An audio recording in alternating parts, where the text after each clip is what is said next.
بسم اللہ الرحمن الرحیم۔ السلام علیکم۔ ویلکم ہے آپ سب کا غار ہرا کی تاریخ پارٹ 2 میں۔ جبل نور کی بلندی تقریباً 600 میٹر ہے اور غار ہرا اس کی ڈھلوان پر واقع ہے۔ اس کی لمبائی تقریباً 3.7 میٹر 12 فٹ اور چوڑائی 1.60 میٹر 5 فٹ 3 انچ ہے۔ یہ 270 میٹر 290 فٹ کی بلندی پر ہے۔ غار ہرا کی تاریخ کا ایک اہم لمحہ وہ بھی ہے جب اس مقام پر پیغمبر اسلام صلی اللہ علیہ وآلہ وسلم نے اللہ تعالیٰ کے فرشتے جبرائیل کے ذریعے اپنی پہلی وحی حاصل کی تھی۔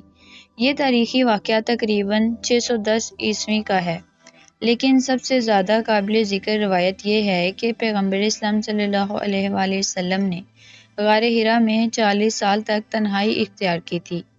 غار ہرا کی تعمیر کا کوئی تاریخی ثبوت نہیں ہے، تاہم یہ خیال کیا جاتا ہے کہ یہ غار فطری طور پر بنایا گیا تھا۔ یہ ممکن ہے کہ غار کو پہلے لوگوں نے استعمال کیا ہو، لیکن یہ بھی ممکن ہے کہ یہ غار خالی پڑی تھی جب پیغمبر اسلام صلی اللہ علیہ وآلہ وسلم نے اپنی عبادت گاہ کے طور پر اسے استعمال کرنا شروع کیا۔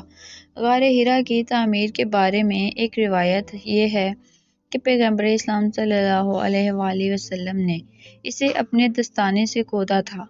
اس روایت کی کوئی تاریخی سند نہیں ہے، لیکن یہ ایک مشہور روایت ہے کہ جو مسلمانوں کے درمیان رائج ہے۔ غار ہرا کا اندرونی حصہ بہت سادہ ہے، اس میں کوئی سجاوٹ نہیں ہے۔ غار کی دیواروں پر کچھ کھوکھلے ہیں جن میں سے پیغمبر اسلام صلی اللہ علیہ وآلہ وسلم نے اپنے دستانے اور عصا ٹھہرایا تھا۔ غار ہرا کو اب ایک چھوٹے سے گنبد کے ذریعے ڈھانپا گیا ہے، جسے 1985 میں سعودی حکومت نے تعمیر کیا تھا۔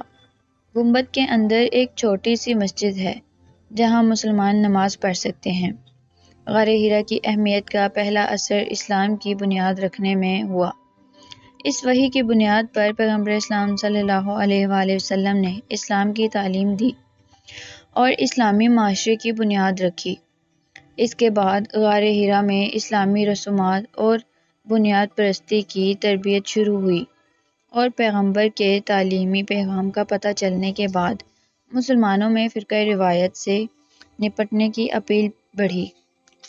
آگے کا حصہ جاننے کے لیے میرے چینل کو سبسکرائب کریں اور بیل آئیکن کو پریس کریں، اس سے آپ کو میری ویڈیوز سب سے پہلے دیکھنے کو ملیں گی۔